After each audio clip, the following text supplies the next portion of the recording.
All right, so we're now going to be going over critical numbers. Now, critical numbers are actually a really big deal in this chapter, and they're pretty much going to be the basis for all the types of problems we're going to be doing for the remainder of the section. And that's why they're called critical numbers to me, because they're important. Now, what they are essentially numbers of the function where at these values, the derivative of the function will be equal to 0 or the derivative will not exist. So we usually will denote, this value to be, some value c. So like, let's look at these two examples. Here we have a function that's not differentiable over here at this point c.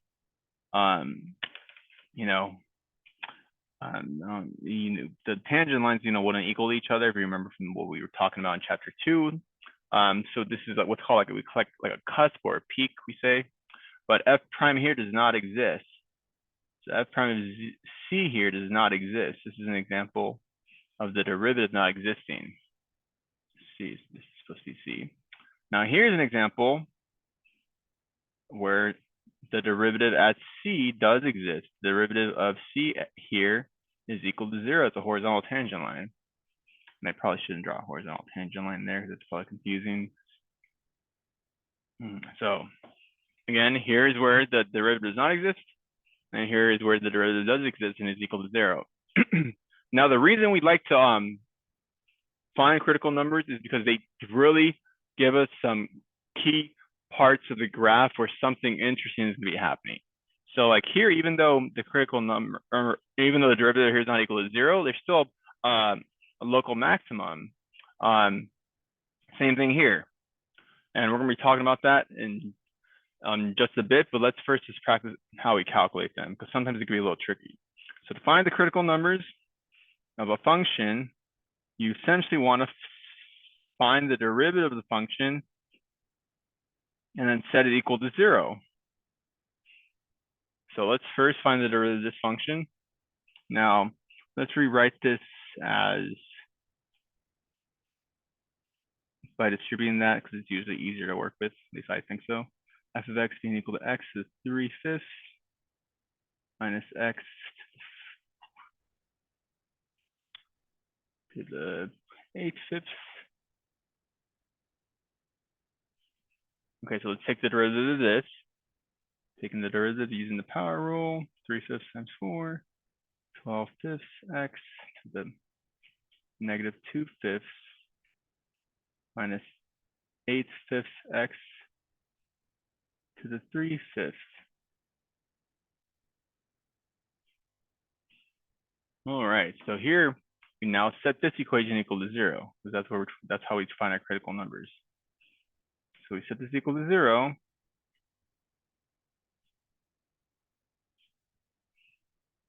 And you can write this as 12/5 times x to the negative 2/5, or just as over x to the 2/5. I'm going to leave it as x to the negative 2/5 minus 8/5 x to the 3/5. And one way to, solve this is, we can just multiply everything by x to the 2/5. Multiplying the right side by x to the 2/5, it's still going to keep it 0, so it doesn't matter. So remember, we're going to distribute that to that and that. Now, we like to do x to the 2/5 because using the power rule, these will add up to 0. So we'll get 12/5 x to the 0 here minus 8/5 x to the 5/5, or x to the 1. Now, x to the 0 is just x to the, well, it's just 1. So it just goes away. It's not just x, it's x to 0, which is 1. So it's 12/5 times 1 minus 8/5 x. Then it becomes much easier to work with. We solve this in our algebra game.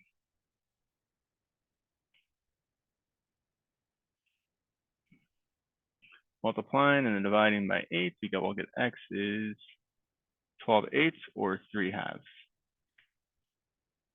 So here's one of our critical numbers. Now, remember to look for values that make it undefined. Now, we want to look at the derivative equation. So remember when you have a negative exponent, this is the same as like saying f prime of x being equal to, 12 over 5x to the 2/5 minus 8/5 x to the 3/5. Same thing. Now, if we have an x variable in the denominator, that means if you plug 0 in for x, it's going to make it undefined.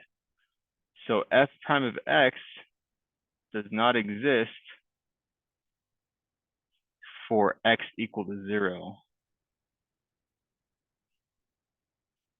So x equals 0 is still a critical number, just like x equals 3/2. So these are true critical numbers. Now, now that's kind of usually the first step in what we're going to be doing in these problems. And that is essentially, we find the critical numbers in order to help us find the absolute, extrema on some interval, the, local min, local max, or if we have a closed interval in this case, we can find the actual largest and smallest values. And that's simply by testing the values at the critical numbers and testing the values at the endpoints. So if we're told, find the absolute extrema, find the absolute largest number, and find the absolute smallest number in some interval, like let's say from like -5 to +5, then we're going to test what the values are at -5 and 5, and also test what the values are at the critical numbers, because at those critical numbers, there could be potential maxima or minimum, or there may just be nothing, but we still want to test. So let's go ahead, let's go through a practice problem, see how all this goes together. So we're going to find the absolute extrema for the function f of x equals 3x to the 4th minus 4x to the 3rd. So we start off, we're told to find it on this closed interval, -1 to 2. So we're given a specific value to go from, So let's find the derivative equation first. Let's find f prime of x. Now it'll just be 12x to the 3rd minus 12x squared. Now make the derivative equal to 0. F prime of x is equal to 0, meaning that we're going to have 0 is equal to 12x cubed minus 12x squared. Let's factor out 12x squared from that. And we'll get, 0 here for 12x squared. We'll get x, we have one critical value, 0, and we'll get another one for 1. We had another one. So these are our two critical values. So these are our two critical values. So we're told that we want to find the extrema on the interval from -1 to 2. So what we do is test the values.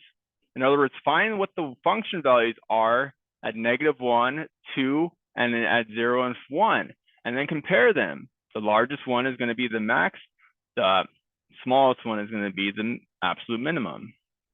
So now we just test. So we simply plug these four values, -1, 0, 1, and 2, into the function.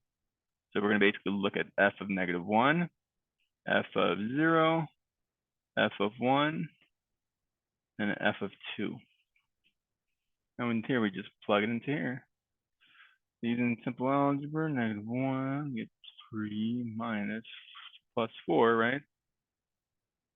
3 minus.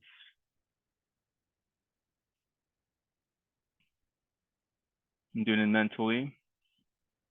Well, I'll show the work, just I guess I want to make sure you guys know what I'm doing.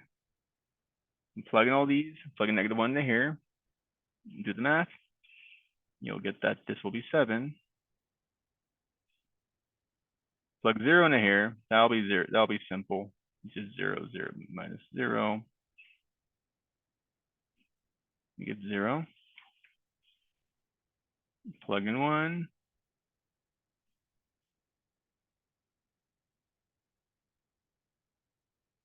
Three minus 4, so you get -1. and plug in 2.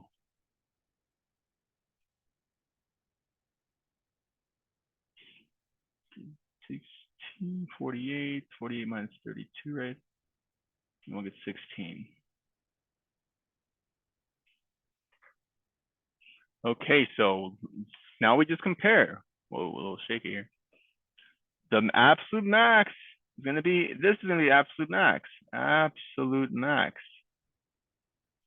The absolute min will be right here. Absolute min. It's that simple. But I want to draw, a picture, a sketch of this graph, so you can really get this, because sometimes it can be a little abstract when you first are doing this. So I'm actually gonna show you the graph on my graphing calculator, give you a sense of what I mean. I actually graphed it. Here's what it looks like. And so what's going on here is, on this, we care about the interval from -1 to 2.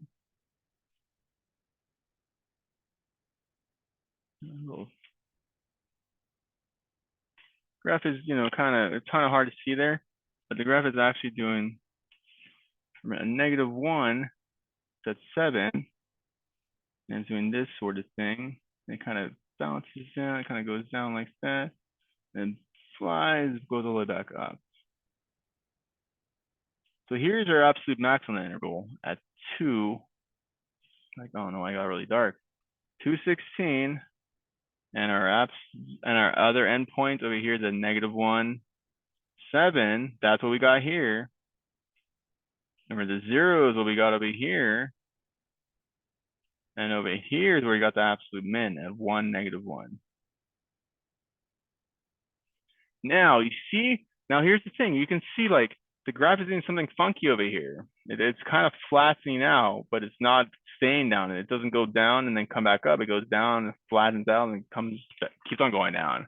So if you can see the graph here, you see like it's doing that sort of thing. So some of these graphs will be doing some interesting sorts of twists and turns. So that's why we need to analyze this mathematically, so we can really be sure that we know what we're doing.